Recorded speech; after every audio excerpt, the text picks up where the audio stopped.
욥에게 고난의 신앙적인 의미와 목적에 대해서 오늘 말씀에서 욥에게 교훈을 합니다.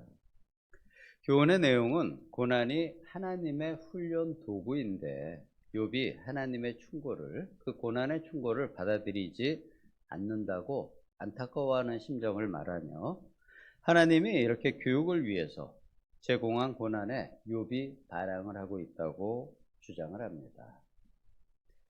우리 성도님들께서는 이 욥기를 많이 읽어오셨는데요. 11월부터 욥기를 읽어오셨는데, 욥기를 읽으시면서 이 글과 문장의 의미가 좀 쉽게 이해가 되시나요?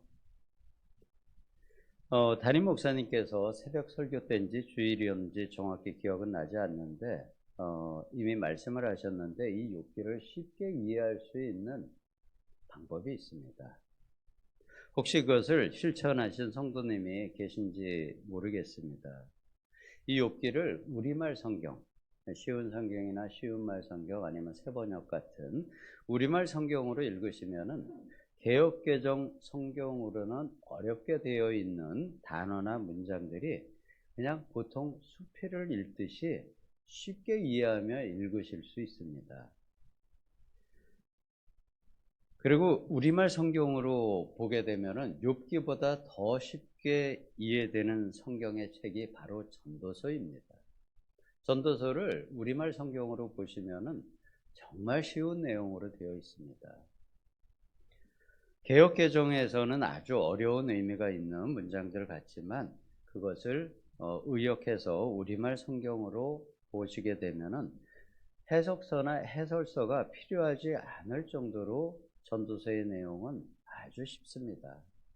욥기도 마찬가지로 퍼센테이지로 만약에 비교를 한다 그러면 30% 이내로 20-30% 이내로 거의 내용을 쉽게 이해하실 수 있습니다. 제가 전도서를 묵상하면서 설교했던 그 시기에는 보통 출퇴근하면서 드라마 성경으로 전도서를 읽게 되면은 여러 번 들을 수가 있는데, 듣고 또 들으면서 느끼는 것은 너무 내용이 쉽다는 것입니다. 그래서 제가 전도서를 새벽에 이렇게 설교를 할 때 개역개정 내용을 우리말 성경으로 쉽게 해석을 해드린 것이 제가 했던 설교 내용의 약 반 정도 됩니다. 이렇게 우리말 성경으로 보게 되면 굳이 해석이 필요가 없을 정도로 보실 수 있을 겁니다. 다른 성경들도 역시 마찬가지로 개역개정과 우리말 성경을 함께 보시게 되면 이해의 폭이 더 넓어지게 됩니다. 그래서 이제 다음 달 1월부터는 24년 성경 통독이 다시 시작이 될 텐데, 먼저 우리말 성경으로 한번 통독을 해보시고 또 시간이 더 되시게 되면 개역개정으로 다시 한번 통독하시기를 권유드립니다. 오늘 구절 중에 몇 구절을 제가 대한성서공회에서 번역한 새 번역 성경으로 한번 읽어보도록 하겠습니다. 제가 천천히 읽어드릴 테니까 가지고 계신 성경 말씀과 비교하면서 한번 보시기 바랍니다. 2절에서 4절입니다. 조금만 더 참고 들으시기 바랍니다. 아직도 하나님을 대신하여 드릴 말씀이 있습니다. 나는 내가 가진 지혜를 모두 다 짜내서라도 나를 지으신 하나님이 의로우시다는 것을 밝히겠습니다.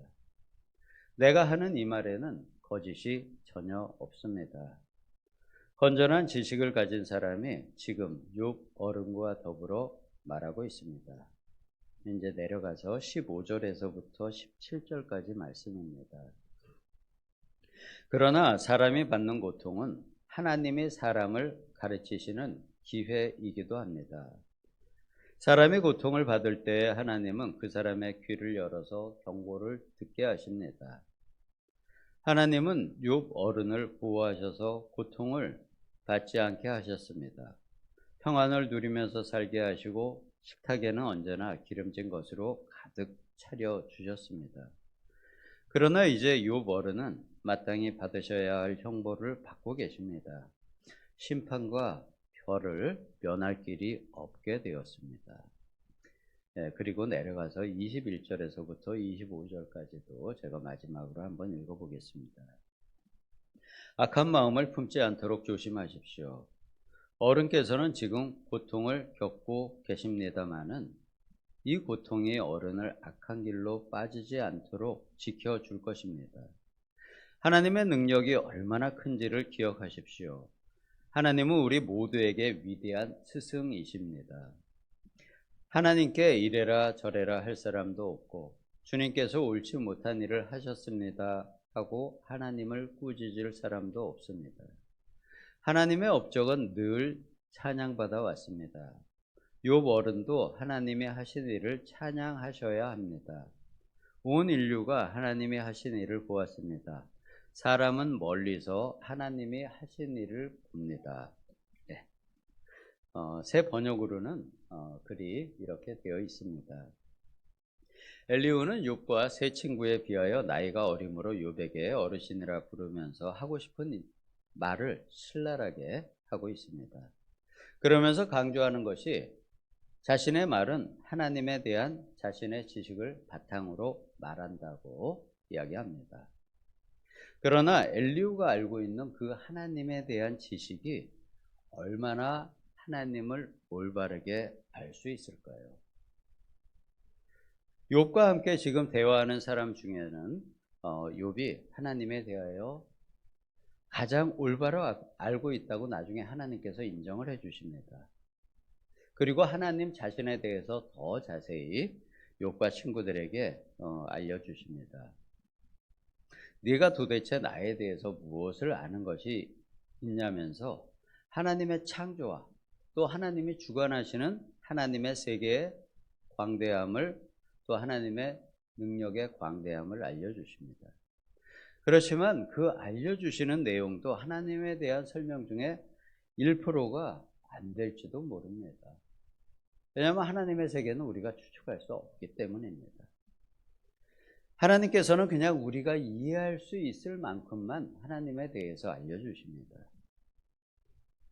우리는 그냥 내가 하나님에 대해서 좀 알아 라는 고백도 함부로 해서는 안 될지도 모릅니다. 우리는 지금 현재 우리 상황에서 하나님을 이해하지만 하나님에게는 창조 이전부터 종말 이후의 세계까지 모든 것이 하나로 묶여 있으신 분입니다.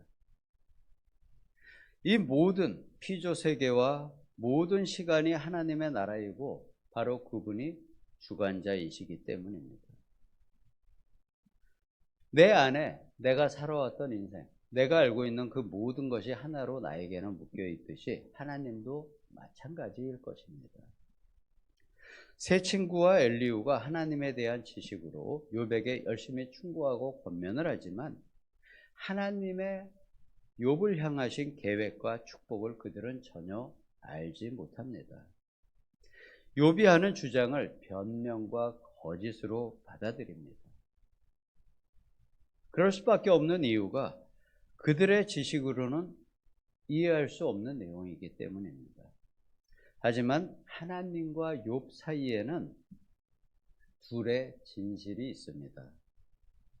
우리도 역시 마찬가지로 다른 믿음의 형제들에 대하여 함부로 말하면 안 됩니다. 왜냐하면 그 믿음의 형제와 하나님 사이에 어떤 일이 진행되고 있는지 우리가 알 수 없기 때문입니다. 그리고 이 세 친구와 엘리후를 통해서 우리가 얻을 교훈은 지식을 잘못 사용하면은 믿음의 사람도 지식의 노예가 된다는 것입니다. 하나님에 대한 지식은 우리가 하나님을 알아가기 위한 가장 중요한 도구 중에 하나입니다.